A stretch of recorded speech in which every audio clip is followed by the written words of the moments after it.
87 years in running. And they're off.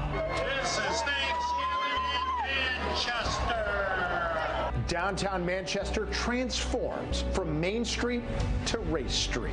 I'm going, wow, we just went from this busy road to now we have a road race. It's magic in Manchester. It really is. A tradition bringing family, friends, and thousands of people all to one place. It is truly the best day in Manchester. In Manchester, Connecticut, and from across the U.S. and beyond. It's the big race with a small town feel. Connecticut's news station is proud to present Fox 61's coverage of the 87th Manchester Road Race. And it starts right now.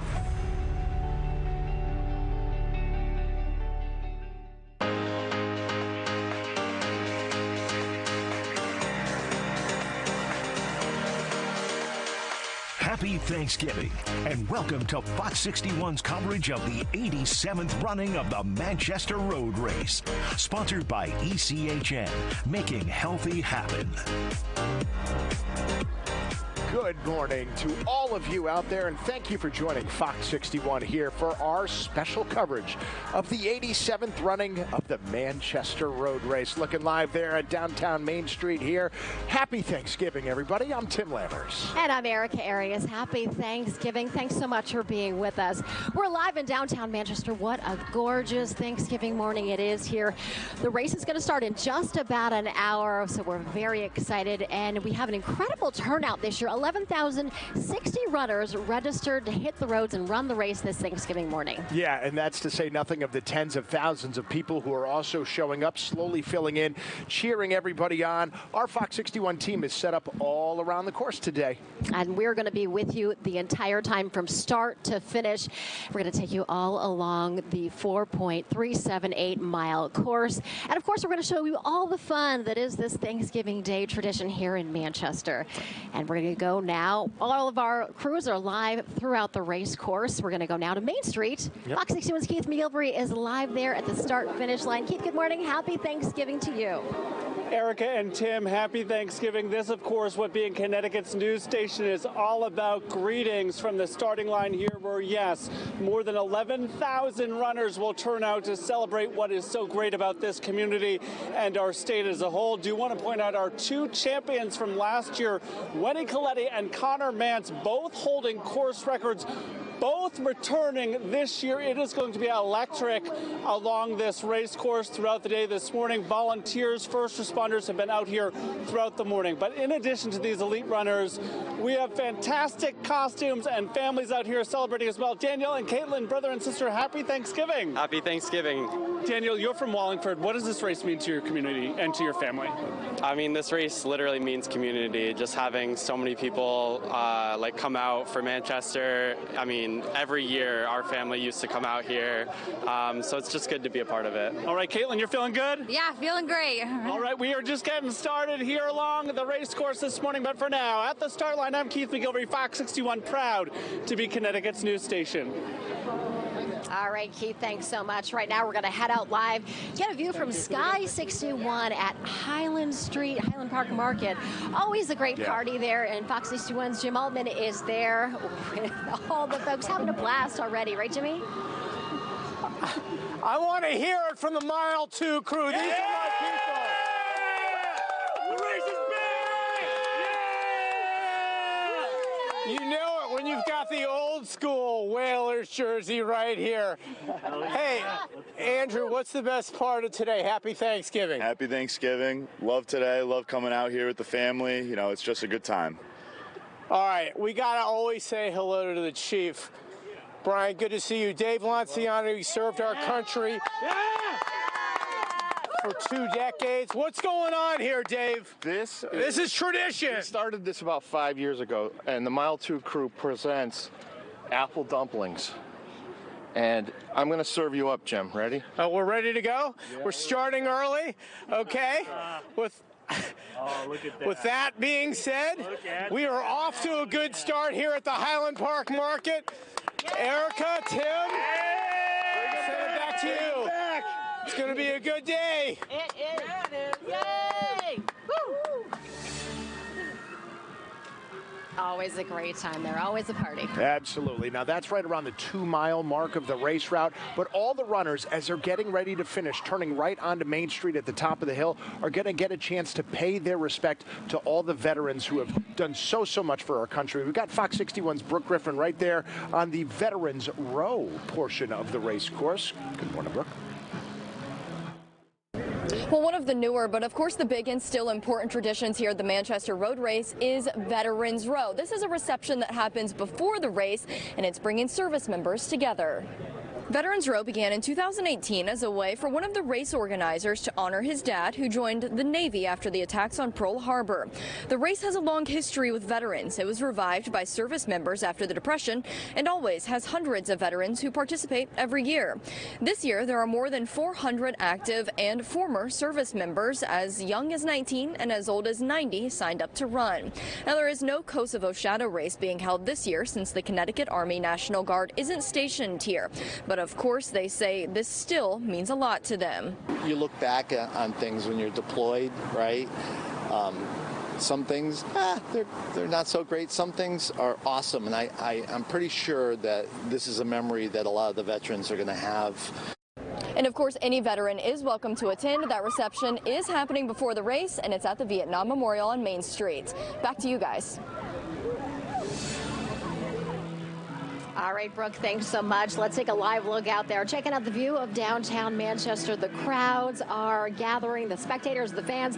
They're finding their spots along the race route. Runners are making their way to the start line. Yeah, like we said, just over 11,000 registered runners. As for the elite field, it is absolutely elite. We've got Olympians. We've got national record holders. We've got the 2 defending champions, each of whom have their own respective course records that they've set. We'll see if they can do it again. So we have got a great turnout there. And the race has been a Thanksgiving tradition here in Manchester for decades. Let's take a look back at how the race started. And they're off. Some do it for the money, others for the show.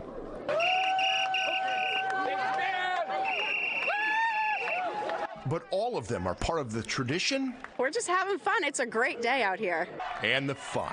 The best part is when you run almost 5 miles, I can eat as much as I want. This is Thanksgiving in Manchester. But before there were tens of thousands of runners, there were barely even 10 for the first road race in 1927. It started as the high school cross-country team getting a little more extension to their season. The race was suspended for about 10 years through 1945 because of the Great Depression and then World War II. Then, in 1961, a rebel made history. Julia Chase Brand ignored a ban on women to become the first woman to run the race, despite being threatened. We applied, and the AAU said, no, you can't. And so we said, I'm going to run anyway. And that's when they brought out the threat that they would ban me for life. They could strip me of my New England titles. Speaking of titles, the 70s belonged to Amby Burfoot. After winning back-to-back road races in the late 60s, he won 7 times in a row, starting in 1971, and has run the race 60 times. There's nothing to match Manchester on Thanksgiving Day morning. Over the years, the course distance varied before officially being set at the unique distance of 4.748 miles. And boy, has it grown. These days, it now routinely draws over 10,000 registered runners, and the elite division is, well, elite, chock full of Olympians and record holders from around the world. It's probably the single greatest 5-mile road race in the United States. Probably even beyond those the boundaries of the United States. The current race record was set last year by Connor Mance at 21 minutes, 4 seconds. Wayne Kalati destroyed the women's record by over a minute in 2021 with a time of 22 minutes, 55 seconds. A time so good, even she couldn't touch it when she won again last year. We are just getting started here in downtown Manchester. Yeah, counting down to 10 o'clock sharp. That is the start of the 87th running of the Manchester Road Race. We've got a lot more coming up. Stay with us.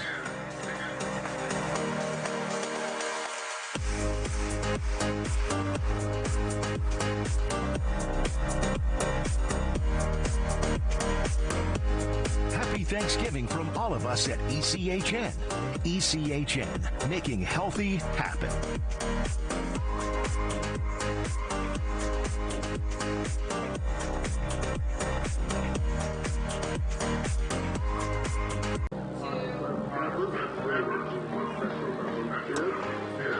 Good morning, everybody. You are looking live at Center Park there at the top of Main Street as our coverage continues for the 87th running of the Manchester Road Race. Runners and spectators there in Center Park, they're in for a treat.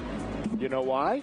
A couple, get this, is getting married there in just a few minutes. Yes, Keith McGilvery is sharing their love story that is quite literally going the distance.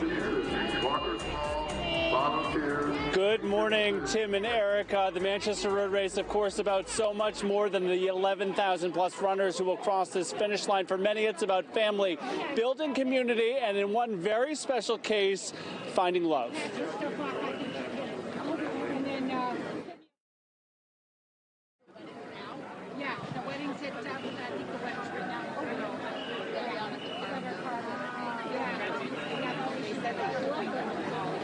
All right, well, along these Connecticut trails, there's a love story. It's like I found a new church, but it's just a small, petite Hindi girl. A bride-to-be named Nithya, equally enamored with David, her groom. He is down to earth, and he will go above and beyond to make sure that my needs are met, to keep me safe and make sure that I'm loved.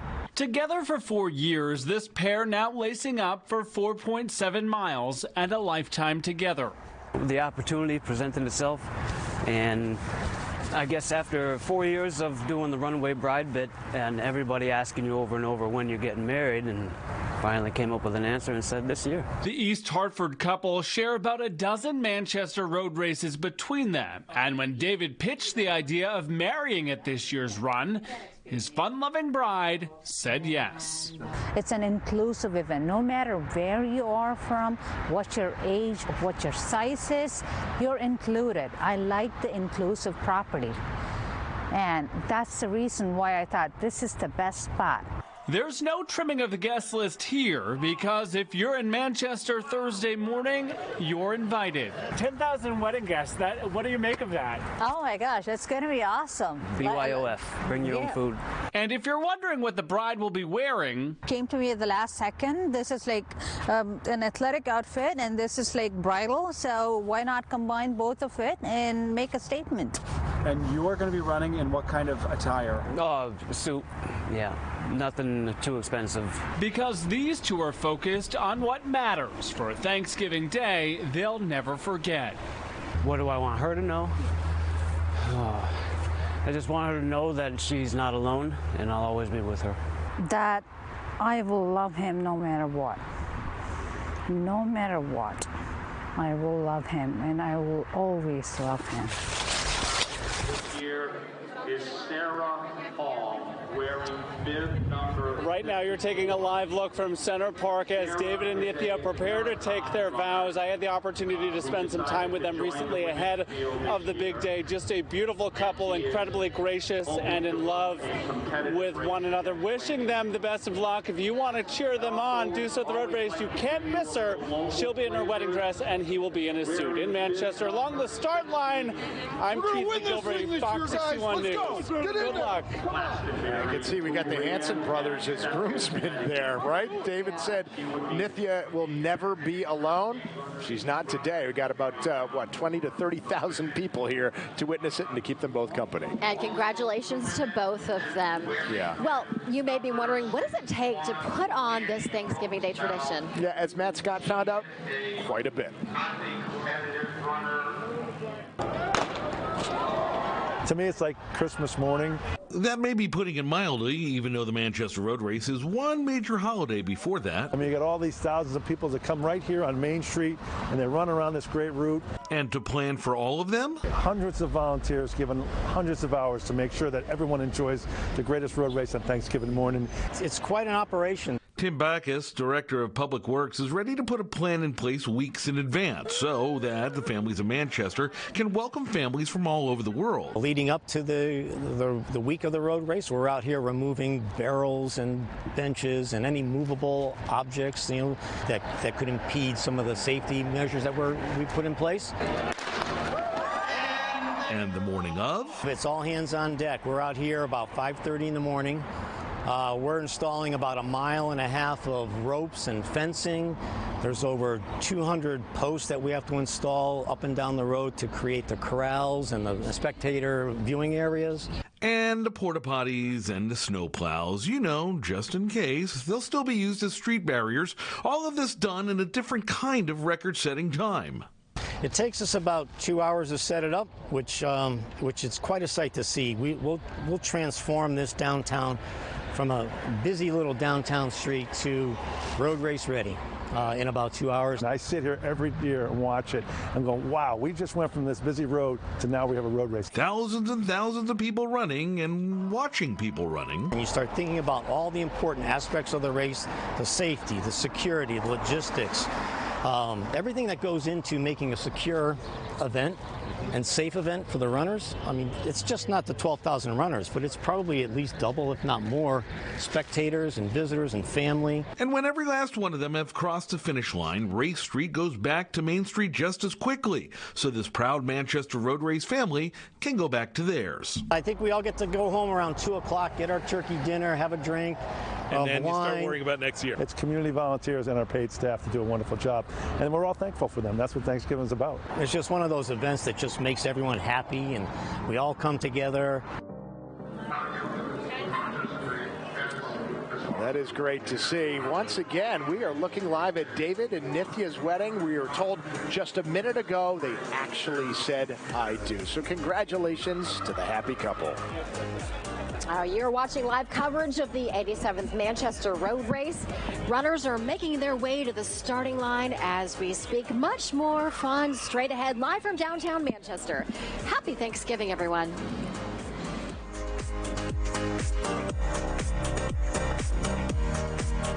Happy holidays from Dunkin', the official coffee sponsor of the Manchester Road Race. Dunkin' makes the holidays happen with bites worth unboxing.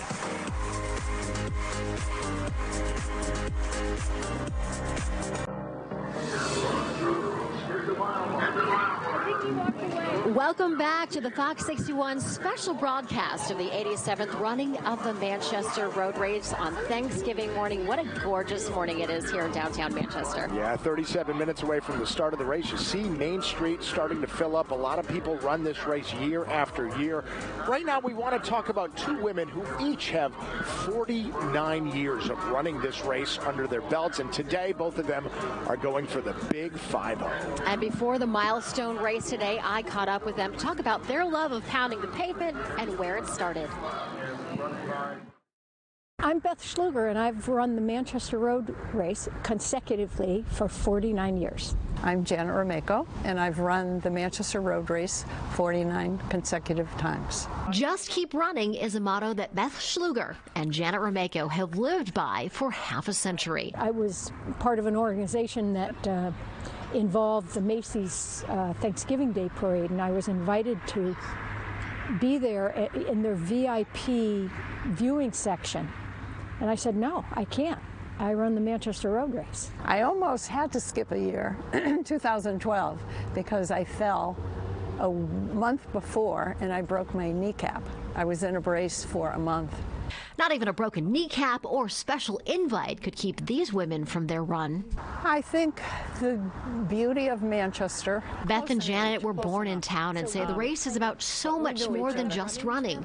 It's tradition. I see people that I've seen for 50 years on the route. My children have never missed a Manchester Road Race since the day they were born. I think it's about the people, and I think everybody is so giving that day, and it's like a homecoming. Both women will officially run for the 50th time this year, but unofficially, they both already hit that milestone years ago by jumping into the race before women were allowed to run. When I went to school, there were no women's sports, and then when Title IX came along, that opened up a lot of things. I'm a swimming official now, and I talk to girls that are 16, 17, and they say, well, what was it like for you when you were? And I said, we didn't have this. We just didn't have it. So I'm glad that it happened, and it happened in the right way, for good reasons. So after decades of running, which race stands out the most? I think the year I turned 65, now forget what year that was, but that was one of the years where they had divided up the 60 to 69 age group into 65 to 69. That was the first time I placed in the Manchester Road Race, first in my age group. My younger brother was running with me for a number of years, and then he moved to California. And for the first year, he wasn't going to be there with me. So I called him on my cell phone right at the start and had him on the phone the entire race, telling him all the things we always see. And it just felt like he was there with me, and it was great for him. He felt like he was home. So congratulations to Beth and Janet as they run their 50th. We'd be remiss if we didn't mention 9-time road race champion Amby Burford is running this year for the 61st consecutive year. And Erica, that just shows you what the competitive spirit is like. Obviously, he's long past the point where he can race to try to win. He's long past the point where he can try to race to beat his own personal record. But that's his competition. How long can I keep that streak going? He is a running legend, and Amby just one of 11,060 runners registered making their way to Main Street right now. Stay with us. Our live coverage from the 87th running of the Manchester Road Race continues here on Fox 61. And happy Thanksgiving, everyone. We'll be right back.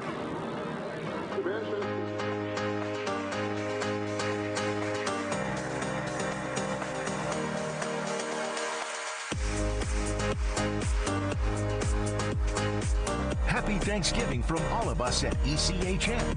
ECHN, making healthy happen. Watching Fox 61's live coverage of the Manchester Road Race.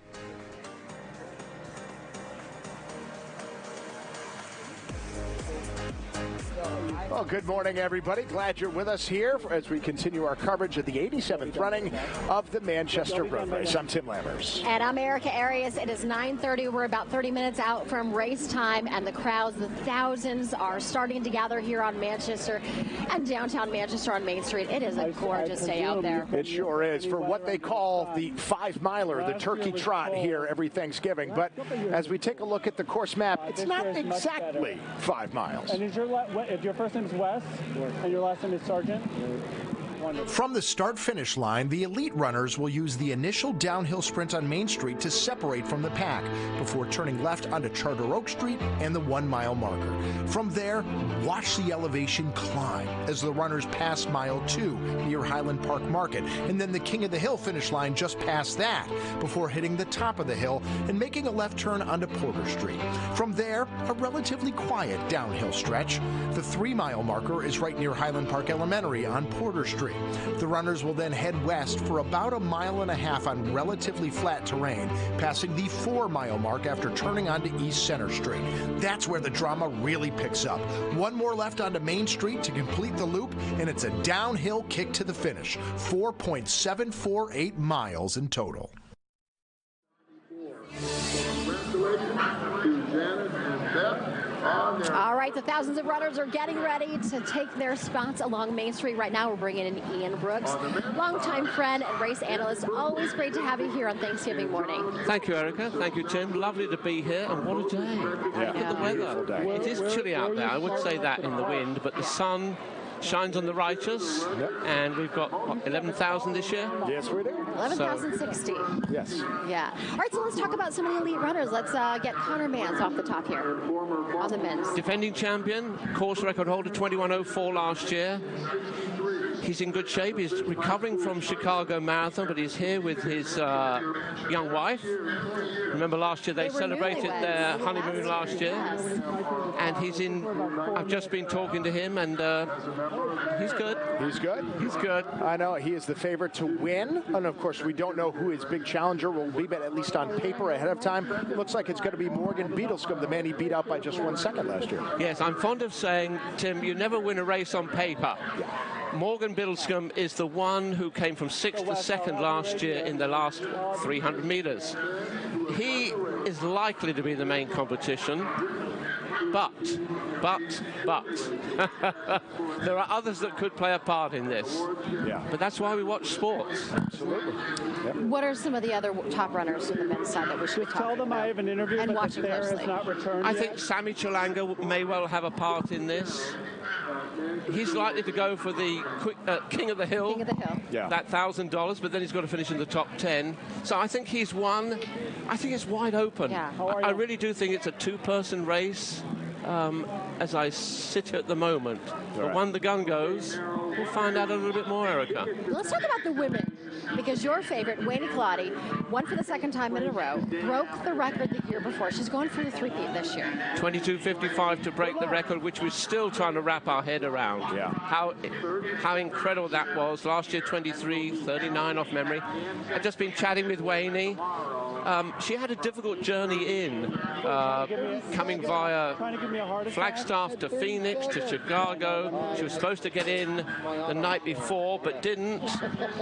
So she had travel issues, and then she came from Boston to here. So all that travel could wear on her. Well, I'd have to say yesterday she did a 20-minute run with her coach, Stephen Haas, but then went to sleep, went to bed, and didn't make the pasta party. She decided to rest. So I was a little bit concerned, I have to say. But having seen her this morning, she said, I slept 9 hours. Stephen Haas made sure she ate and drank, and it's hers to lose. Right. Now, if she is going to lose, of course, once again, we don't know who that's going to be, but on paper, maybe the newcomer, Annie Rodenfels, might have the best shot at it. So Annie Rodenfels is in the form of her life, and just, 3 weeks ago won the USA Track and Field Championships in Central Park, 5 kilometers, beating Wayne Colati, who'd gone out early and then faded somewhat. She had some issues, and she could be the one. Sarah Hall is not to be underestimated in this, and she loves to run downhill. And as you know on this course, Tim, you've got to be a good downhill runner. Yeah. So, and then there's the dark horse. Let me get her Callie name. Thackeray or Callie Jocelyn Bray. Jocelyn Bray is the one, the duathlon young woman. It's the first time we've had a duathlete. I mean, explain what that is to people. You're not just running your... Must I do that? I think it's a 5K run, bike ride, 40-mile bike ride, then another... No, 10K bike run, and then another 5K. Wow. But she's coming off the Pan Am Games, winning 2 races there, so... She could be a factor. Who knows? Now, you've been here for more than a decade, and we've had rain, snow, freezing temperatures. Talk about the conditions today and how that's going to affect the runners out there. I would say this is as ideal as you could get. Yeah. There is some wind, and I don't know where exactly we'll be on the course. This is when you need our weatherman here, isn't it, to tell us where the wind's picking up. Yes. Yeah. But I mean, look, for the spectators, for the runners and walkers at the back, this is yeah. This is a day. And you could see from the American flag just very gently blowing. It's not a wind, it's just more of a light breeze, maybe just enough to sort of cool you off if you're overheating a little bit. But yeah, just perfect here. I'm really excited. Really excited about this today. We are too. Right now we're going to go back down live to Main Street and check in with FOX61's Keith McGilvery. He's live at the start line. Keith? Erica, good morning. Tim, good morning. Happy Thanksgiving to everybody. Want to get right to Thayer Redman, the director of this race. What a race for you. 11,000 plus runners. We've seen a wedding. The sun is out. What is today meaning to you? This is a great day. It's a lot of work. We start in really end of December into January, and all the volunteers, 450 volunteers, the entire entire town public works. They knock it out of the park. The police department, fire, rescue, ambulance. I mean, it is a great event, and everybody, this town takes a lot of pride in this, and I'm just grateful for them. And when we talk about these volunteers, what a privilege this morning, because we are joined by Wes Sargent, the longest serving volunteer at this race. Mr. Sargent, you have been volunteering since 1955. What does this race mean to you? Tradition, and getting out to see people I see every year. I used to be a runner myself, and I appreciate what's going on here. So, Miles Brown, what is your message to the runners who are coming from all over the world to race in this course? What do you want them to know? I want them to know they're welcome. They're welcome, most of all. Thayer, getting Wes to go on TV with me was a bit of an arm wrestle because he is humble. Speak to me about his contributions to this race and what our volunteers mean. Yeah, well, Wes actually did a lot of training of me. I've been involved with the race as an assistant for 12 years, and as soon as I became an assistant, Jim Belcom put me right under Wes, and every race day, 6 in the morning down in Forest Street parking lot. All right. And he trained me. Good stuff. Well, thank you for your service. Have a great race. We will send it back to you guys. All right. Ricky, thanks so much. Yeah, the road race here in Manchester, it is just an incredible day. Such a wonderful tradition. In 2018, a special feature was added to the road race to honor all of our veterans. Yeah, it's called Veterans Row. Of course, now it's in its 6th year, and Fox 61's Brooke Griffin is there at the row, right there at the top of Main Street. Brooke. Yeah, good morning to all of you. We are here at Veterans Row. It's a pretty interesting part of the Manchester Road Race. Veterans in the military really have such a big hand in this race, something that I was really honored to learn about this year. I do have Paul here with me. He's a Vietnam veteran. Sir, thank you so much for your service and for being here this morning. Can you tell me a little bit about what it's like knowing that you guys are so appreciated and honored at something like this? Well, we like to be out here to show support to our brother and sister veterans so they know they're not forgotten, and honor them for running and being part of their support team. And it's very important to have this, and I'm glad they started this. I think it's been 6 years, and I've been actually on the committee that long as part of it. It's just an honor to do this, to show them our support and to let them know we're here. Absolutely. Well, it looks like there were a lot of really happy veterans here this morning. Everyone, the camaraderie is always incredible. So I really appreciate that, and thank you for being here as well. Thank you very much. Thank you. Appreciate it. And we are going to be here watching the race. We're going to have every step of every minute of it, every literal step, and we'll, of course, get that out to you. Back to you guys. All right, Brooke. All right, Brooke, thank you. You can see all those people behind Brooke streaming down Main Street, getting to the start-finish line, which is behind us, as we are now 20 minutes away from the start of the race. And we hope you stay with us as we continue our special coverage here in downtown Manchester of the 87th Annual Manchester Road Race. We'll be right back, and happy Thanksgiving. Happy holidays from the Root Center for Advanced Recovery. Compassionate, comprehensive care for adult and teen mental health and addiction treatment. Get started on your recovery journey today.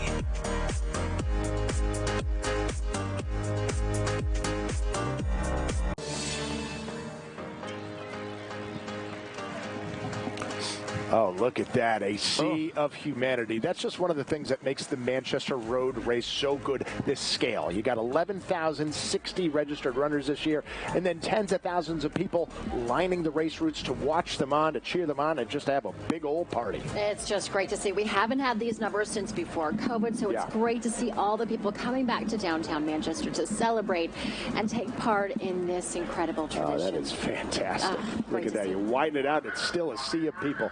All right, let's bring back Ian Brooks here. We want to talk about race strategy here as we are just about 15 minutes away from the start of the race. Ian, I love how much you can figure out as far as how the race is going to go just by looking at the first mile. Now, what are we going to look for? What do you think we should see? Should we go with the men first? Yeah, let's start with that. So last year, I understand they went through in about 4:18, 4:19, which is fast. This year, it will be interesting to see who wants to take it on. Yeah. Because that will set the scene. Now, I do know that Connor, as the defending champion, wants to make it a fast race. He doesn't want to leave it to that last 600 and have someone blow by him. So I think that you'll see a group of 6 or 7, probably at the top of the hill when the King of the Hill competition comes into play, and Sammy Chalanga almost certainly will chase that $1,000 prize. Yeah. Maybe one other. And now Connor will lay off that. Yeah. Assuredly. And my guess is he will make his move after that move for the King of the Hill. So, do you think Morgan Beadlescombe will try and make a statement? He will, but he's not going to do anything until the last 600 meters, till he comes across round the corner here onto Main Street. Yeah. He's So not you don't going think to do he'll anything. try to go for King of the Hill at all? No, no. Because the worst thing you can do, remember Don Cabral did it those years ago? And he went for it, and he spent all his energy there. Yeah. Sorry, Don. Now, on the women's side, Wayne Kaladi, I know maybe not just the first mile, but where she is at the top of the hill, by about mile 2, the Queen of the Hill, might tell us a lot about how that race is going to go. Yes. Will she go close to 22.55? I don't think so. Will she go close to last year, 23.39? What will be interesting here is, does Wayne adopt her usual road race tactics and go out fast? And then, who goes with her? And then at the top of the hill, we'll know a lot more. If Wayne's got 50, 100 meters, I think she knows how to fly down. Yeah. But the one person who does run well downhill is Sarah Hall. Now, I don't know about Annie Rodenfeld if she's a downhill runner. It's one thing to go uphill, but that's a big downhill stretch. Yes. And if you know anything about sport and skiing and stuff, it's an acquired art. So we'll know more after the first mile. That's the crucial part. And what about Jocelyn Bray? It's her first time here in Manchester. Yes, she could be the surprise package. Don't we just love a surprise package on TV? We do. Especially on FOX61. Yes, the world champion in the duathlon. There she is right there. Yeah, she's Spanish-Venezuelan, the 2-time world champion there. We're going to see. That's the great thing. There's always a lot of great first-time runners, and they are the ones we're really expecting to compete with the two, so far, runaway favorites. We're going to see, and it's not that long from now that we're going to get these answers because the race time is 10 o'clock sharp. Ready to go. We're excited. We are indeed, Erica. It's a great day here. All right, so we just have to step aside for a few minutes here. We're going to be back with a lot more on the 87th running of the Manchester Road Race. Don't go anywhere. The fun's really getting started in the next few minutes. Happy Thanksgiving from all of us at ECHN. ECHN, making healthy happen.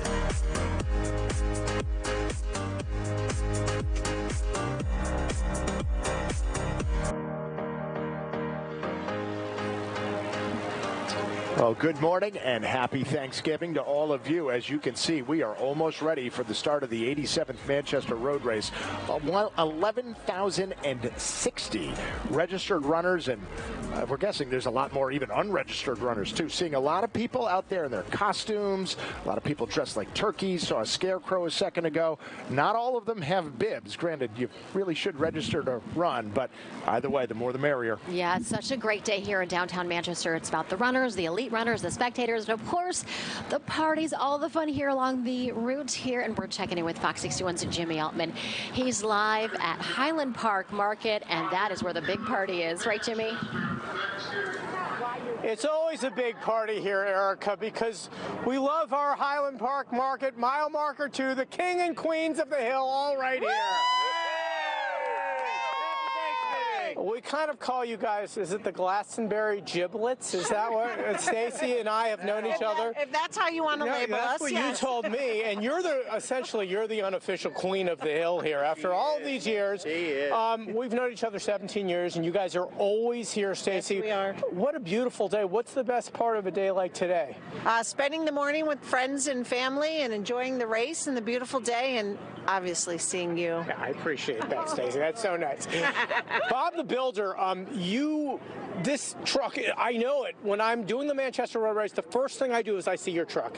Every year you bring it here. This truck has been here for 26 years. 26! And it gets here at 8:05 the night before. My brother has picked me up for 35 years straight.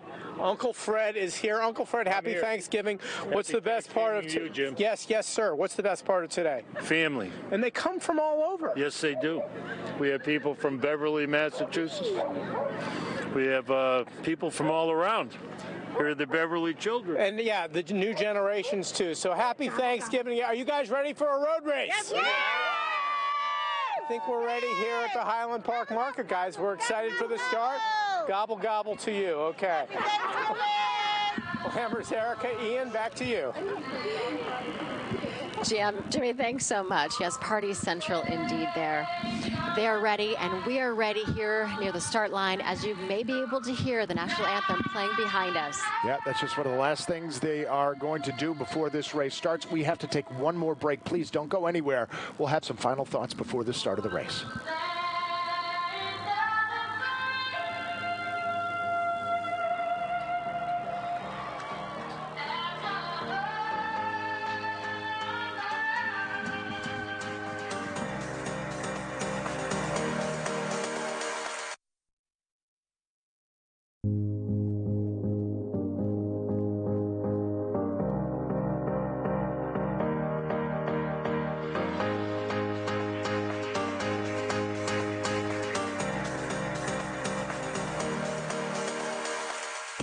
Happy holidays from the Root Center for Advanced Recovery. Compassionate, comprehensive care for adult and teen mental health and addiction treatment. Get started on your recovery journey today.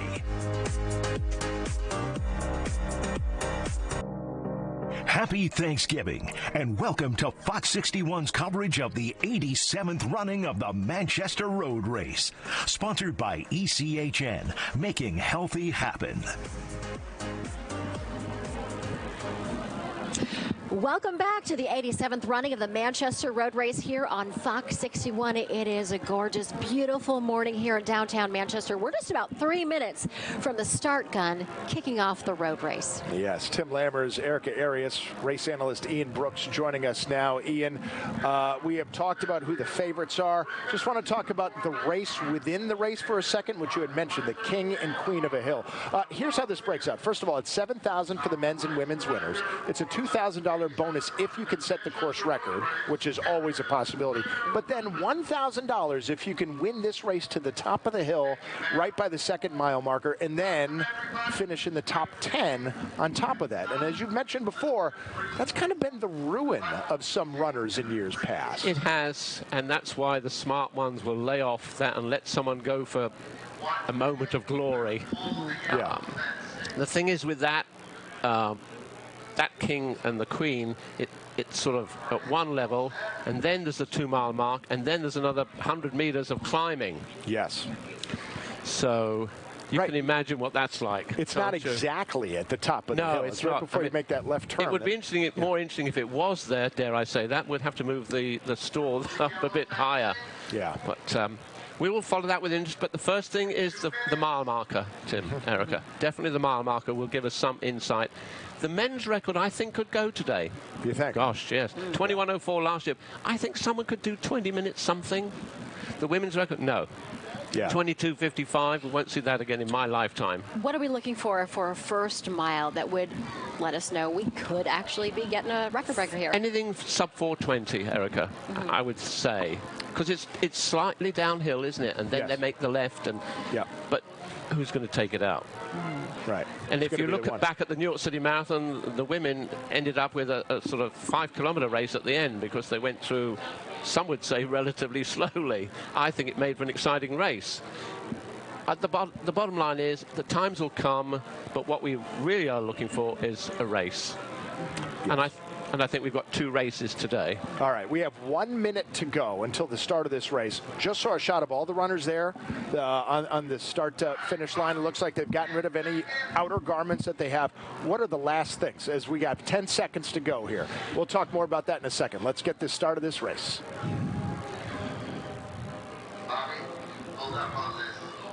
You can see the man with the starting gun getting out there ready to go. Well, actually, we have about 30 seconds. So what's going through their minds right now? They're reflecting on what they're trying to figure out in their mind what their plan is, how can they execute it, and put aside all the noise and focus. Okay, we are just going to let this play out. We got about 15 seconds to go.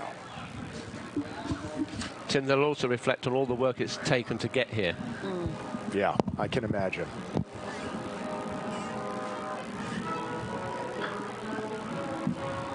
And they are off. Here we go.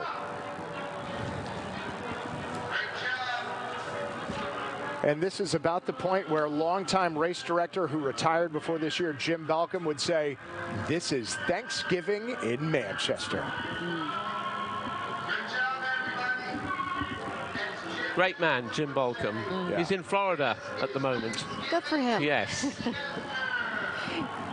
And after a well-deserved retirement from everything he has done. So much for the road race over the years. Yeah. But I do know that Jack Leonard, one of the committee, and Tris Carter have had constant conversations with Jim. So he may not be here, but he's here in spirit, assuredly. Yeah. And this is really a lot of people's first looks at a lot of the costumes that people are running. And, of course, while the elite runners are not wearing costumes, as Big Bird's going I was going to say, I think that may be a first. I haven't seen Big Bird in a few years. You might be surprised how fast some of the costumed runners are. There are some people dressed up like boxes of stuffing and Thanksgiving dinner, and they're turning in 6-minute miles. It's amazing. It might be more impressive than the running of everybody outside of Wayne Kaladi after she smashed the course record. And, you know, let's talk about that for a second while we're watching these scenes play out. Yeah, Wayne Kaladi, 2 years ago, broke the course record by 1 minute and 2 seconds. I think it collectively took about 30 years before that for the women to shave a minute off of the course record, and she did it all in 1 year. It was incredible, Tim. Absolutely incredible. So as we look at the lead, it's hard to make out the bib numbers right now. But I can see Conor Mann's on the left. Yes. He's there on the left. He's got a very unique running style. Beadlescombe is in the center. He's the tall guy. He's in, what, third place? Yeah, and Wayne Kaladi in there with him, too. It's 2 years ago. There she is. There's Wayne. Got her shades on. So 2 years ago, she had already pulled away by mile 1. I think we went the entire broadcast. We saw exactly one woman elite runner. By herself the entire race. Yeah, it was her. Gone, baby, gone, wasn't she? She is, yeah, gone, baby is right. The thing is with Wayne, she's so sweet. She's so delightful. She's so tiny. Tiny, yes. She is Erica. incredible. And she's looking forward to a visit to Hawaii very shortly. She's going to have a long weekend in Hawaii. Oh, good for her. Mixed in with a race.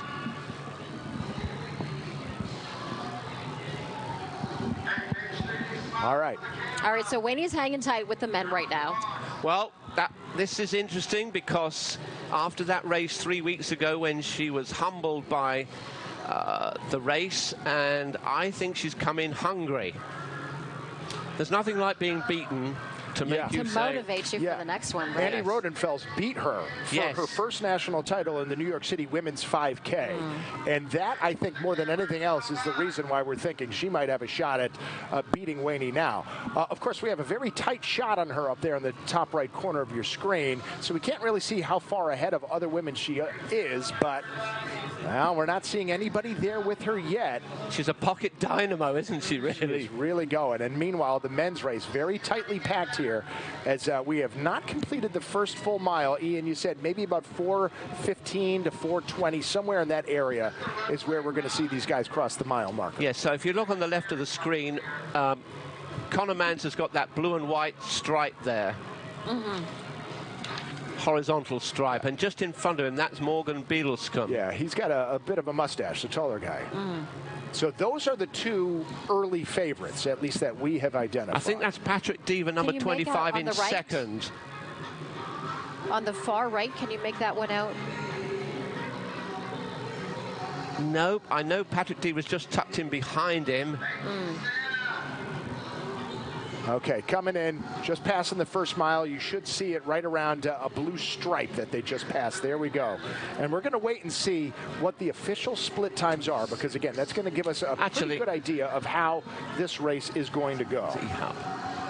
Mile 1 just came in, Ian, 4 minutes, 22 seconds, a little bit slower than what we were thinking. Well, I'm not deterred by that. That's a solid time. They've got plenty of time to pick it up, but that is Ihab El Sandali in the lead 26. on the right of our screen. Yeah, wearing bib number 26. But as I thought, we'd have a tight pack in the men's race at this stage. Yeah, we sure do. as we've got the split screen there with Waney. So 4:22. That's a very solid pace. Yeah. The fireworks will come later. They certainly will, as now all the elite runners are making their way through the toughest part of the course, up from mile 1 through mile 2 after they turned left onto Charter Oak Street. This is a hill. It's not a particularly steep hill at any given point, but it seems like a very long slog to get from there up to the top of the hill, up to the 2-mile marker, and then a little beyond that. It's got to be approaching a mile in length, really, that climb. But as you say, Tim, it's not... It's sort of steady, and there are points in it where it levels off, so you can recuperate. Yeah. Getting the word in that the first mile leader was Isai Rodriguez, number 28, the bib number. So that's 28. Yeah. Yeah. So Isai Rodriguez is what we would loosely call a dark horse as well. Right. Someone whispered in my ear that he might go for the $1,000. He might. Look at the cool cat in the blue glasses. That's Rory Linkletter, number 15, the bib. He's also one of the elites hoping to compete, and he's very much just keeping pace. What else are we seeing? What do we know about Isai Rodriguez? He recently won the 10,000 meters to the Pan American Games in Chile, beating San Chalanga by, 45 seconds. And then behind that, you have Patrick Deaver, the Brit, right there in the middle of your screen. Patrick Deaver, the Brit. We got a pack of 6 men. And once again, just checking back in the Waney Kaladi watch, she is still the only woman that we are seeing in her our field of view there. She might be running away with this already. Well, unfortunately, we don't have a picture to see what the gap could be between her and the next. Yeah. We had a wider shot there momentarily. And I think that's a tough decision for all the other athletes to make. Is we know Waney goes out hard. Do we hold back somewhat and hope that she fades? Yes.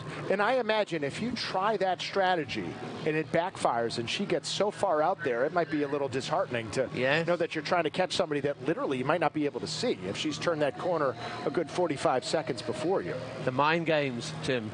Sport and mind games. But she seems like she never slows down. Well, she did recently, but as we said moments ago, I think there's some fire in there, and she certainly got enough sleep yesterday, but I was concerned last night. I really was. And traveling sometimes can take it out of you when you're changing about 3 flights, and oh my. Yeah. Now, just for reference, we had mentioned she broke the course record 2 years ago, winning that race by 54 seconds. She was considerably slower last year with a winning time of 23:39, but despite that, she was still a winner by 42 seconds. Nobody came anywhere near her. And the second fastest time ever, Tim. Yeah. The only record she has to break is her own. Pretty much. By comparison, on the men's side, last year, of course, Conor Mantz broke the course record at 21:04, but he was just one of 5 men who either broke or would have broken that course record last year. Morgan Beadlescombe, Wesley Kiptoo, Andrew Colley, even Hillary Bohr, who's run this race a lot but isn't here this year, at 11 seconds behind. That would have been good enough to break the men's record. That was an astonishing close last year with 5 across the line, and Chesarek's record of 21:16 was a good record. Now we got a change of action here. So my reading into this is that Connor has said, I'm not happy with this pace, and I'm going to push it. I'm going to make him hurt. And look at the gaps now. Yes. He's spread eagle the field, so he's recognized we're not at... Yes. Now, Conor Mantz, you saw it just a second ago, usually takes about 9 minutes flat to win the men's King of the Hill competition, and it looks like he passed that blue line. So while we don't have it officially, it looks like Conor Mantz was first to the line. And we're hearing that So Ihab El Sandali is behind Connor. They've come back together. They've all come back together there. Yes. We have just gotten the official word, and Conor Mantz did win the King of the Hill competition. So all he has to do is finish in the top 10. He's got an extra $1,000. I can't believe he did that. Really? You were saying he wasn't going to push it too much. He must. He must want to treat his wife to something nice. Kylie's here. His good luck jump. Kylie's actually on the truck just... Kylie's on the truck, the pace truck. His wife. Yes. Amon Kemboy also has entered the picture as one of those racers in that group. I believe he's in the back, number 24 on his bib.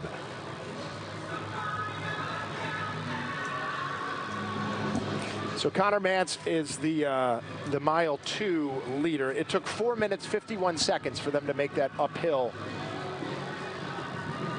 And 4:51. Yeah, that's a pretty good time for the second. That's very solid.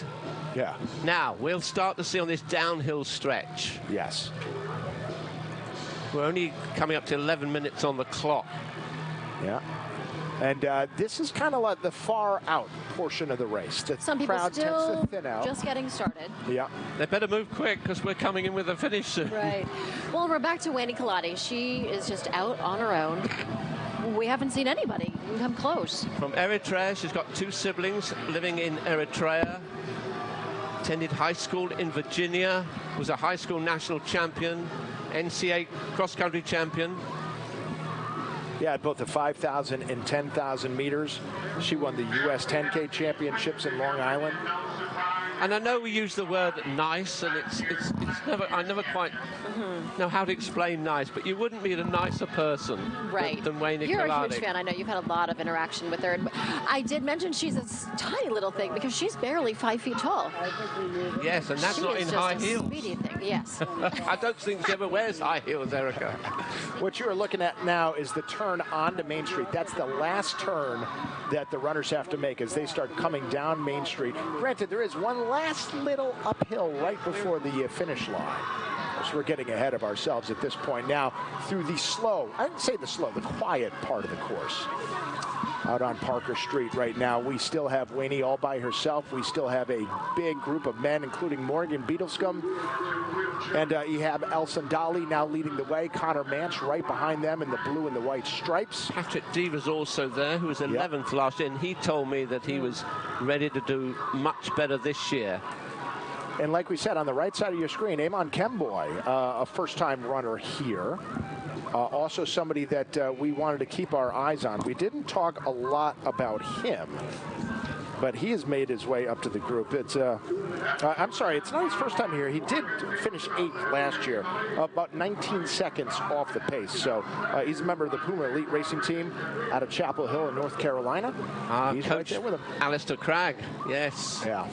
So who's pushing the pace now on the men's side? This is Sandali on the right-hand side of your screen, and on the left-hand side is Morgan Beadlescombe, and tucked in there is Connor Mance. So now it gets interesting. Connor knows that Beadlescombe has a tremendous kick. He's got to get rid of him soon. Soon. Right. By when? Because we're coming up on now 3 miles in. Remember, this race only takes about 21 minutes. We are past the halfway point. I think Connor will try and make a move at about 3.5 miles. Something like that. Any minute now. So keep a good close eye on that lower left-hand box on your screen. Meantime, check on Wayne's World up here. It is Wayne Kaladi and only Wayne Kaladi that we're seeing. She is just competing amongst the men. I believe when she broke the record 2 years ago, Ian, I think she might have finished 18th overall. She beat it was a lot of men's elite runners. Well, you were really on that day because you watched the clock and noticed it was going to be sub 23. I mean, which is just amazing. She's got a great stride. A 3-peat in Manchester. Wow. And so 3 weeks ago, she ran this race in New York, and she was unwell that day, somewhat unwell. We're not seeing any signs that she's been affected today, that is for sure. That 9-hour sleep in the hotel, where they're staying at the Cambria Hotel, which is a lovely hotel, I should add. All right, this is about the time, Ian, when somebody should be making a move. Mile 3 came in 4 minutes, 22 seconds. So about the same as mile 1. Yes. What do you think of that pace? It's nothing extreme. This next mile might be the one. Someone's going to have to be bold and make a move. Yeah. Courage is what's required now. So you were saying number 4, Morgan Beadlescomb. He's the one with the fastest finishing kick. We believe that. We believe it. Yes. He's got his sister here, his mother's here, his girlfriend is here. Yeah. He won his first national title 3 weeks ago at the National 5K Championships in New York City. Did that in 13:44. He's obviously coming in form. Ian, I'm waiting for somebody to try to pull away. El Sandali looks so like are they. Connor's looking around to see where... Is that Isa Rodriguez pulling it ahead just a bit? Yes, it is. What do we know about him? Why don't we talk briefly? Well, he's the man that won the Pan Am 10,000 meters. He does come in good form, but now we come to 16 minutes, and these are could well be the defining moments. I can't believe Connor wants to leave it to the last 600. But Morgan does. Morgan wants to be there with 600 to go. Does it look like any of them are laboring harder than they should be? I see Connor's got his mouth open a little bit. Maybe that's just how he runs. Diva's on the left-hand side, Patrick Diva. And Santa Claus is just trying to join him there. I saw that. That's not going to work. Good luck with that. Yeah. You need your sleigh to catch up with these guys. They are fast. Now, 16 and a half minutes in. Tension. Yep. Because you know what's going through their minds, Tim, as a sports person. You know that they're trying to... How am I feeling? When should I make a move? Can I go? Who will follow me? And of course, all of those decisions are influenced by the people around you making those same decisions in real time. Mind games, Tim. It's Mind the difference games between strategy and tactics, right? Yes. At this point, it's tactics. Who's 17 minutes. 4 minutes to go. Here we go. It's under a mile. Yep. Once again, Wayne Kaladi, still the only woman we've seen at this point. It looks like it is absolutely her race to lose, but we'll keep an eye on her.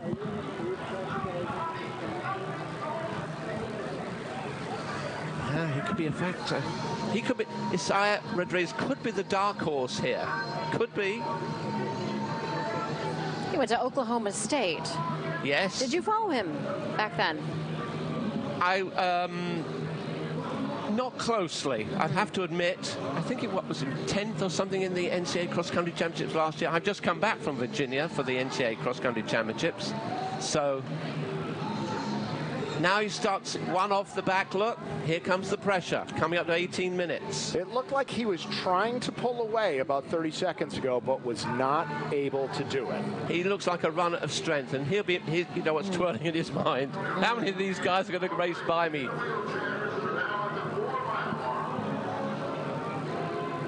Connor looking left and right to see where everybody is. Yeah. The thing about Connor is, and what I admire most of him, he's a racer. He loves to race. He loves to take it to them. Yeah.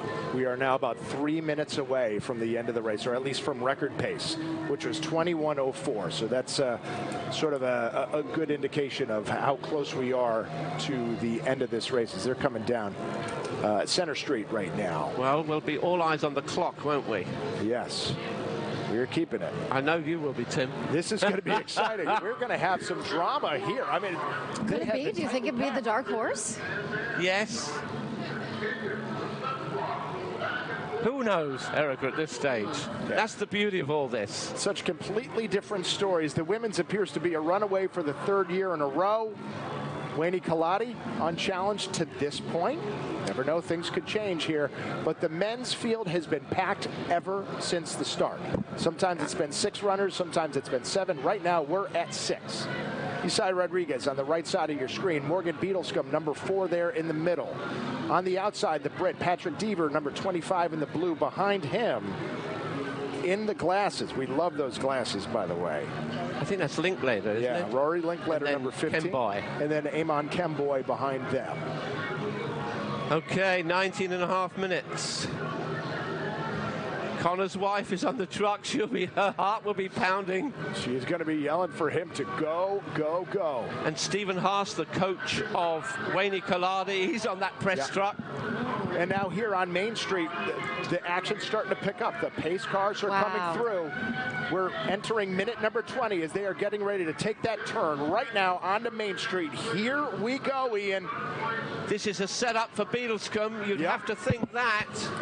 So keep your eye on number 4. That's the man who we think has the strongest kick as they're coming downhill. We're going to be coming past our broadcast position any moment now. And you can see the impact at the front. Look, 3 off now. It's down to 3 at the front. Yep, they are all pushing. Beadlescombe on the left, Connor Mance on the right. And here they go. Rodriguez behind them in 3rd. Everybody else has dropped off. At the moment, they are sprinting. Yeah. Oh. And now here's this last part where they're coming up the hill. One final uphill to go. 21:04 is the course record. Ooh, it's going to be close if they're going to break it. Well, this is where Beadlescombe wanted to be. Yep. They are neck and neck. Beadlescombe and Mance. Rodriguez in 3rd behind them. And it looks like Beadlescombe might be ahead here. Has Connor got one more move? Beadlescombe, though. Oh, he is pushing hard. I think he's the faster closer. You had said it. And it looks like that is him as they're coming into field. Mance is falling off the pace. It's not a record time. Beadlescombe. And how about that? Morgan Beadlescombe has done it. Not in record time, but he has won in about a time of 21:10.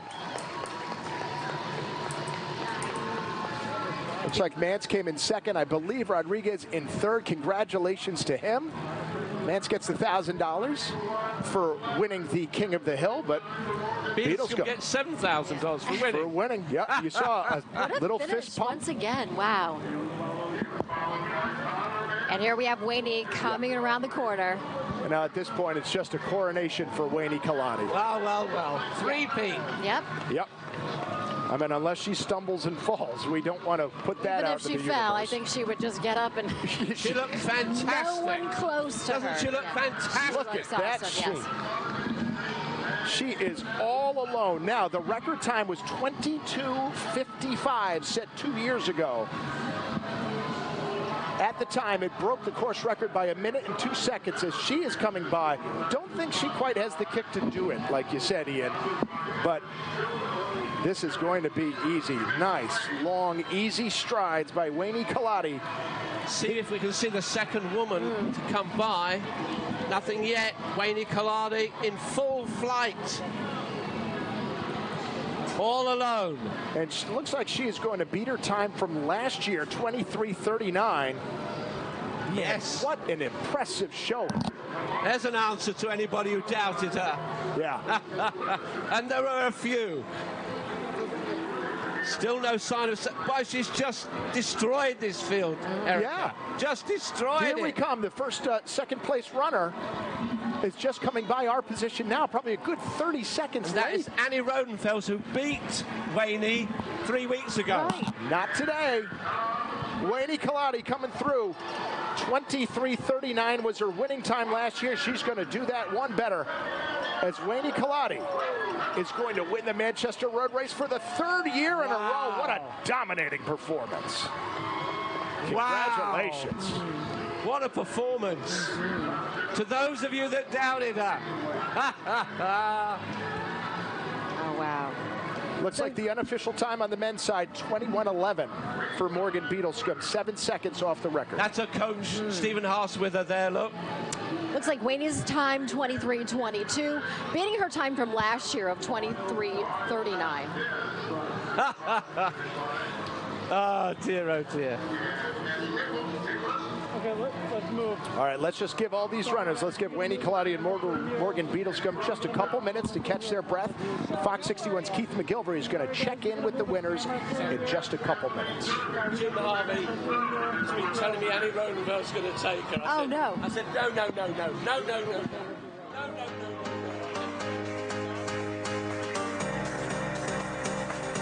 Happy Thanksgiving from all of us at ECHN. ECHN, making healthy happen.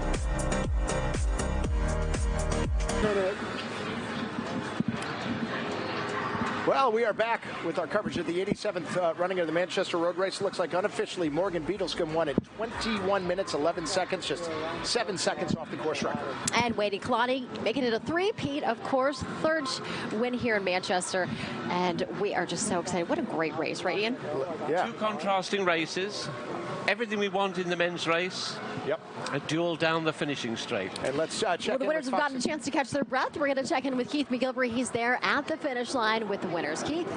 What a day. Morgan and Winnie there both with us. What a race. What a Thanksgiving. Morgan, starting with you, neck and neck with last year's winner, Connor Mance. Describe the course, describe that race. Oh, the course is awesome. You know, it's like a cross-country course on the road. So we got the hills. It's a challenge. The wind was a little bit high today, but it was a great race. And the energy all the way around. I mean, you guys do an amazing job just keeping the whole course lined with fans. It feels amazing. It's almost like we're in a parade. Grateful to have you here. Once a Manchester winner, we invite you back right away. What are your thoughts for next Thanksgiving? Oh, I'm excited already for next Thanksgiving. Yeah, I love coming here. I came here last year. I had a great time. And the energy, like I just said, it's amazing. It's a great place to spend Thanksgiving after the race, too. All right, I want to invite this young lady in. Connecticut is in love with you. 3-time champion. Congratulations. What is going through your mind? Wow, this is amazing. First of all, I just wanted to say happy Thanksgiving for all these people out here. To come back here is amazing, and I know the race is mixed with the men's always. We don't have that always in other races. And as an aggressive racer, it's always going to be my favorite, and the course is hard. I took it from the beginning and used the opportunity to follow the guys. It worked, but most important thing is just like coming back for the third time in Manchester. Amazing. I have already been a member of this family, right? You are very much a member of this family. I'm hoping you'll move here full time. Talk to me next year. How you feeling? Amazing. For sure. If I stay healthy, I'm going to come back again. Just like to celebrate the Thanksgiving with these people, just feel like over the roof. So I'm coming back. And I have to ask you, such a role model. Little boys and little girls saw you on this course, saw you dominate it now 3 years in a row. What's your message to folks who will look up to you and say, hey, I want to be an elite athlete like her someday? Well, my message is I was just a little girl who have a big dream like you, just watching runners winning a big races, Olympics and Diamond Leagues. For you guys, you have a big opportunity to chase your dream. Don't give up. Just keep fight for it, no matter what happens in life. All right, if you know me, you know I give high fives. Congratulations. Happy Thanksgiving. What a morning here in Manchester, a 3-time champion, a brand new champion. It is a great day to celebrate all that is good about Connecticut. All I can say, guys, wow. Yeah. Absolutely, Keith. Oh, my goodness. I think Winnie really solidified herself in her race today as Manchester's sweetheart. Hard not to love her, isn't it, Erica? She is so gracious, so sweet. And she's come from Eritrea. She learned a whole new language, a whole new culture. I'm full of admiration for the way she took that race today. Full. Wasn't everybody's pick. Some well-known pundits thought it might go in a different direction. But I stayed loyal. There you go. She's always been your favorite, absolutely. She knows how to play to the crowd, because that's the first thing she said was happy Thanksgiving to everybody else. Yeah, it was about everybody in Manchester, too. A great day, though, Tim, Erica. Yeah. Wonderful day. Yeah. Wonderful day. And Beadlescombe, got to be happy for him, haven't you, really? Yeah. I'm sure Connor will now be thinking, did I really need to go for that $1,000? Yeah. King of the Hill? So you really think that hurt him? It could do. We've seen it before when, as I say, Don Cabral. Sorry, Don. He just ran out at the end, ran out of the steam. Yeah, maybe, but Beadlescombe was always going to be there. It was always going to. If they were together with 600 ago, I felt Beadlescombe would win. Yeah, we were saying he had the fastest finishing kick. That certainly was the case. Now, this is what I'm curious about. Connor Mance trying to go for that King of the Hill, but he was in a very tight group. So, considering that, it didn't seem like it was going to be exerting that much more energy. Maybe it lured him into trying when he otherwise wouldn't have. If I just got to win the next 20 meters, 15, 20 meters. Yeah, we'll ask him a little later on, Tim. It'll be interesting to get his take on it. This is probably the last mile, that close-knit pack. Yeah, it whittled down pretty quickly, didn't it, when the heat was on? You've got to give credit to Arce Rodriguez as well, because he did all the work. And what Beadlescombe was saying was that the wind was a factor. So we're in a very hot spot here in our set. Yeah, so we have the sun shining down on us, but they did not have that as they were coming down Center Street onto Main Street, for sure. Interesting sort of pattern we had seen over the years where a race's winner would come in second the year after that. Things flip-flop for Beetlescombe after coming in second, missing out on just 1 second last year. Well, I think he learned from last year. He was in 6th and he came through finishing. We didn't realize he was coming that quick from 6th to 2nd. I think, and that's a gentleman that's obviously smart. He did his homework. He said, I made a mistake last year. I won't be that far back. And in conversation earlier and yesterday and this morning, he knew what he had to do. He had to be there as you turn onto Main Street. Yeah. And he was confident in his kick because we've seen that form. And with respect to Connor, he's coming off a marathon in Chicago. So there may not be quite that little bit of extra spring in his legs. But only he knows. Yep. He and his coaches. So I don't think he'll be too disappointed. Still ran an incredible race. Yes. Somebody has to win. And it was him, the Michigander.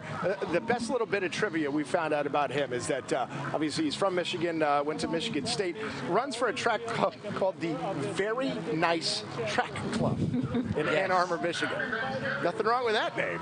I think he'll have a very nice time after this, won't he? Very nice Thanksgiving. Yeah. And in only 2 road races, he gets what this is all about. You heard him say this is as much a parade as it was a race. And it must be very reassuring for all the people involved in this race to welcome back people they can identify with, be it Beetlescombe, be it Connor, be it Wayne. You build a family. And this is very much a family. FOX61 is a family. I feel part of, always coming back with you. 15 years now, oh my goodness. Well, we were talking just earlier this week with Sally Kipyego. Yes. And she was saying the same thing. Manchester is a family. Oh, I'm a big fan of Sally Kipyego. And she's coming up on the set soon. She is the honorary chair this year for the Manchester Road Race. We're thrilled to have her here on the show just a little bit. It'll be interesting to get her insight into Wayne Colati's 3-peat. And we will in a few minutes. But let's get back to the party atmosphere. We haven't checked in with FOX61's Jimmy Altman in a while. He's by the 2-mile mark out at Highland Park Market where people still running through, Jimmy. Party Central. Still people, Lammers, Aracanian, they're still running through. Hey, happy Thanksgiving, everybody. You know, only the competition. It's not just about the competition, guys. It's also about the costumes. The safety crews here. Hi, Tori, Meriden, and Berlin representing. How are you guys? Oh, we're having a great time. Best weather we've had in a long time. I'm telling you, right? Over 20 years. What's the best? Have you been doing this 20 years? 20. The best part for you guys is what? What's the best part? The triple-headed monster. The crowd. The triple-headed monster at the end. There you go. There you go. Hey, Stay Puft, happy Thanksgiving. What's the best part of this for you? Oh, the community. Look at this. Everybody's out here cheering us on. It's awesome. It really is. Yeah. Hey, it doesn't get any better than being here at the Highland Park Market. Case in point right here. Guys, we'll send it back to you. Sorry about that. All right. All right, Jimmy, thanks. Yeah, Party Central indeed there at Highland Park Market. Well, we still have much more ahead. We had incredible races, incredible finishes, but we're not done yet. Yes, we're going to talk with 2-time Manchester Road Race champion and the honorary chairperson, Sally Kipyego, coming up in the next couple of minutes. And then we'll focus more on the party again. Take a look at all the costumes as people are coming through. Don't go anywhere. Our coverage of the 87th running of the Manchester Road Race continues.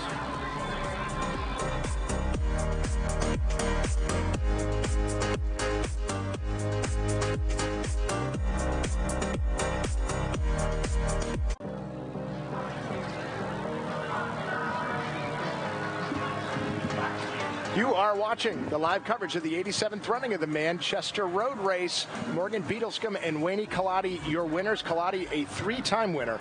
But speaking of multi-winners at the Manchester Road Race, we are so happy to be joined now by Olympian and 2-time back-to-back Manchester Road Race champion, the honorary chairperson this year, Sally Kipyego. Sally, thanks so much for being with us. Thank you for having me. What an exciting race, right? Oh, that was incredible.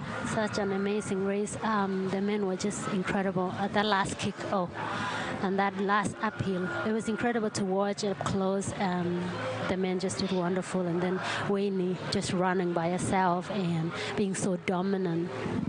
And considering the travel that she's had, and she wasn't feeling well. So incredible.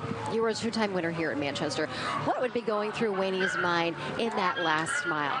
Well, I think just knowing that she was running by herself, I think that would probably give her a little bit of peace.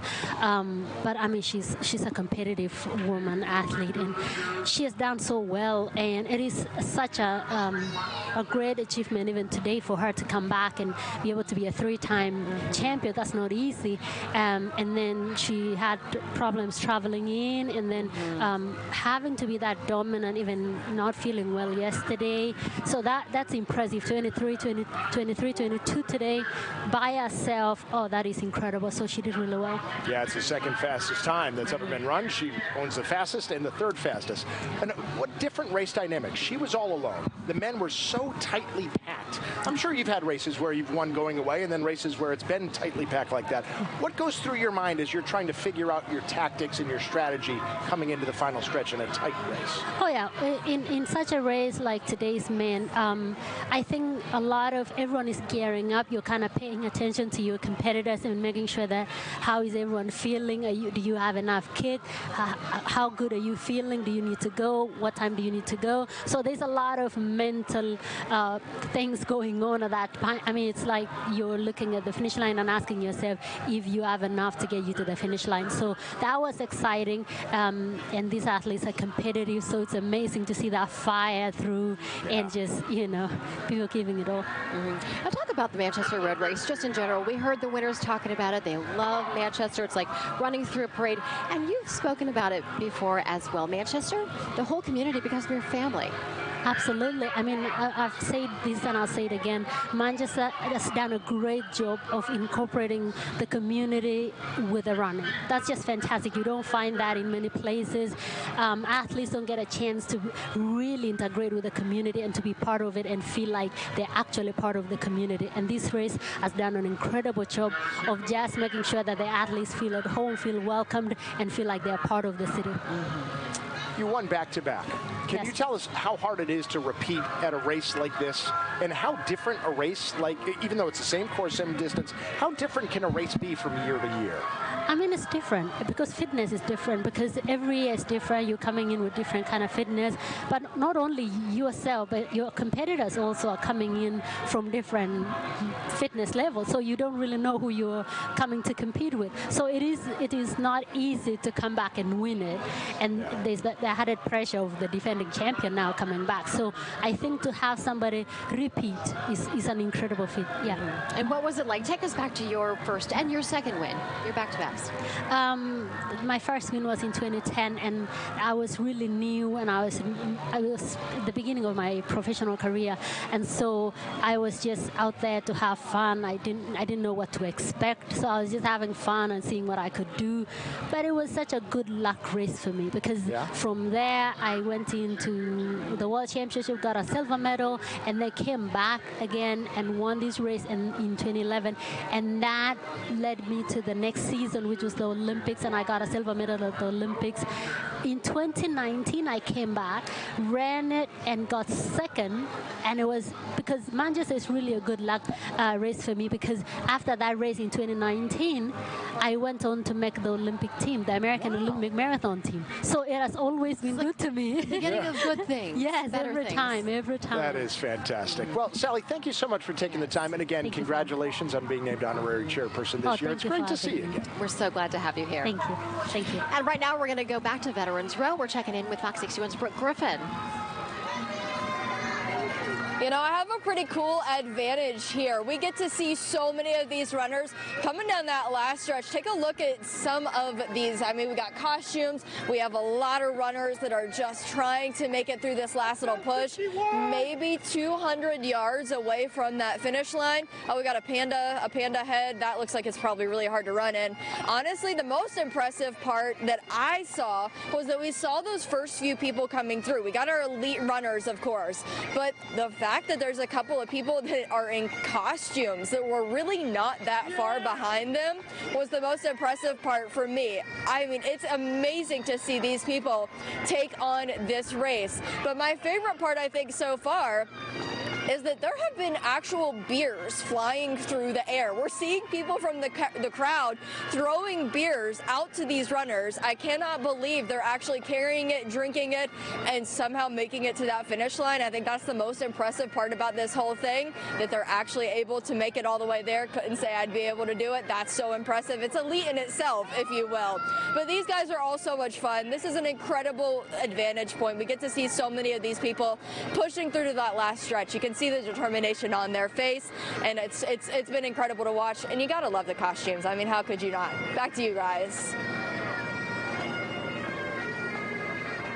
About that, Brooke, thank you so much. Just a little bit of breaking news. We just got word that Amby Burfoot, the 9-time champion, a man who won 7 times in a row in the 70s, just completed his 61st consecutive Manchester Road Race a few minutes ago. And congratulations to him. He really is a running legend. Right now, we're going to go back to the finish line, checking in with Fox 61's Keith McGilvery as the runners continue to cross that finish line. Keith. What a morning here in Manchester. When we talk about the character of our community, Manchester and Connecticut as a whole, it is these men and women who are crossing the finish line, the 11,000 runners who bring this space to life. This gentleman right here caught me by surprise immediately. Tell everybody what your name is. I'm Connor. Connor, you finished the last mile of this race on crutches. I don't know that your doctor would advise that, but why did you want to be a part of this again this year? This would be the 19th year in a row, and I'm counting it for a personal finish, but yeah, I just love the tradition and everything here and everybody here, and yeah, it's just an amazing event. As you look around and see all of these costumes, these huge crowds, more than 11,000 people this year, that must feel pretty good in kind of our era post-pandemic. Yeah, I mean, just to be with friends and be able to be with family as well coming out here. Excellent. Something you need in today's world. All right, can we say hello to these guys? Is that okay? Do you guys want to say hello? What's your name? Henry. And what's your name? Nicholas. What'd you think of the race? There's a lot of people. A lot of people? And did you see the winner cross the finish line? That was pretty cool, right? Yeah. All right, well, happy Thanksgiving, guys. This is what Thanksgiving in Connecticut is all about. Huge crowds, a lot of fun, and the winners, wow, Winnie Colati blows my mind. Back to you guys. It's amazing what she did. Yes. Definitely Manchester's sweetheart, no doubt. Yes. All right, so if you couldn't make it out here to run today, remember, this is not the end of the Manchester Road Race. You can still take part by giving blood tomorrow. And joining us right now here is Lance Morgan, the chairman of the Blood Drive. Lance, thanks so much for being with us. Thank you for having me this morning. Now, along with Manchester and the road race being such an incredible tradition, so is the Rake Brothers Blood Drive the very next morning on Friday. Tomorrow morning, 8:30 at Manchester High School. This is our 37th year, and it means so much to the Manchester Road Race Committee. It's a part of our giving back to the community. So thank you guys for promoting the blood drive. We, up to date, have 356 appointments already, but my goal this year is to have 400 donors. 400. So if you're out there and listening, please come out tomorrow. You can walk in. Lance, I know we've talked to you before about the competition. You make this a competition, I too. do. I love seeing how competitive you get. It's a healthy competition, yes. Yeah. It's a life-saving competition. It is. Really is. Yes, yes. And the need right now is just really critical. It is critical. This time of year, there's always a need for blood. And, you know, the American Red Cross does a good job in promoting, but we as the Manchester Road Race family think that giving back is a big part of what we do. So we are trying our best to close this week on a good note. Okay. And remember, and now is really the time. You have reservations, but you're always welcoming walk-ins. Just come on by, right? Thank you. Yes, yes. Yes, and you get a free T-shirt. We have a raffle also. We have a television. We have one of those automatic vacuum cleaners. So you can come and get a Black Friday gift at the blood drive. Yes. Lance Morgan, thanks so much for being with us. Thank you so much for having me. You do. Thank you. Yeah, once again, the Rake Brothers Blood Drive starts 8:30 tomorrow at Manchester High School on East Middle Turnpike, right up the road. They need 44 more donors to get to 400. Let's make it happen. Just headed there. And we're still going to have more here live from downtown Manchester as more of the thousands of runners continue to make their way down Manchester, down Main Street, and cross that finish line. We're not done yet. Stay with us. We'll be right back.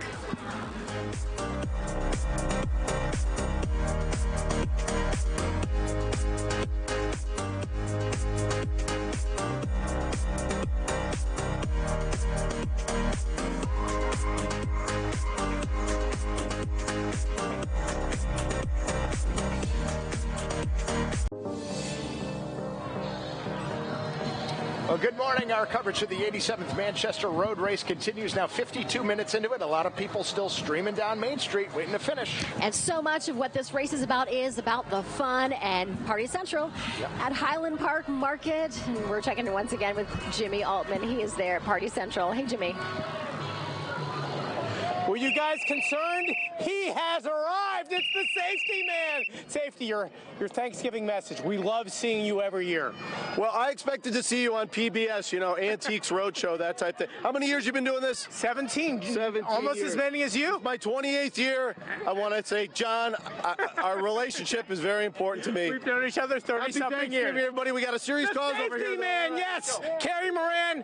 The road race truckers are here. 31 miles for our military. Happy Thanksgiving. What's your quick message? Happy Thanksgiving. We raised $12,000 for the Fisher House this year, and we're at mile 28 going strong. Love it. Happy Thanksgiving, everybody. Lammers, Erica, Ian, happy Thanksgiving to you. Let me know. Let's hear it. Thanks, Jimmy.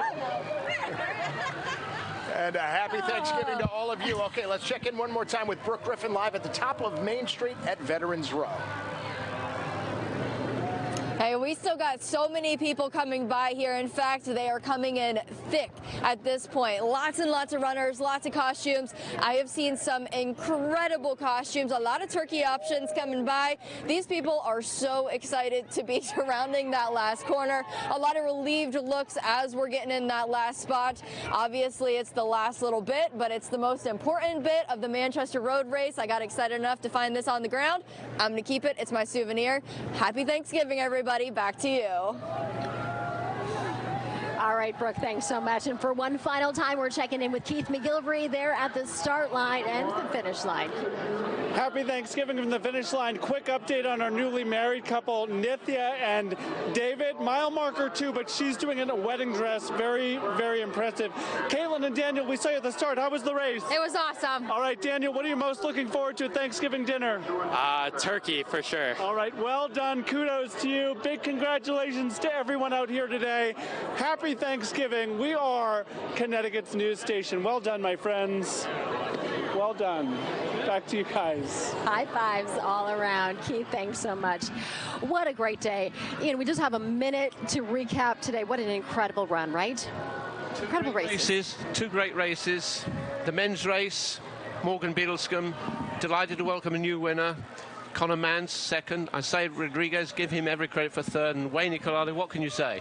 What can you not say? It would take us more than a minute to wrap that up, wouldn't it? She is incredible. 22:55, 23:39, and back to 23:22. Dominating.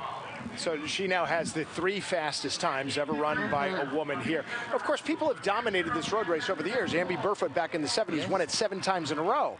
But as the competition gets better and better and these fields get more and more elite, it's getting much, much harder to repeat as champion, unless you're Wayne Nicolati.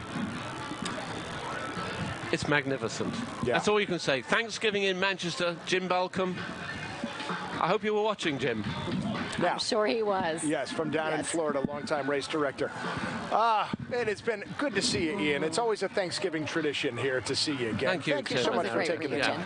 Yes. It's a thrill. It is. Especially in the sunshine. We had such a gorgeous day today. We did. We certainly did. Well, we're so glad you're with us. We want to let you know that we are going to rebroadcast this on Fox 61 Plus at 4 o'clock this afternoon. Have a great Thanksgiving, everybody. We'll see you back this time next year. Have a great day. Bye.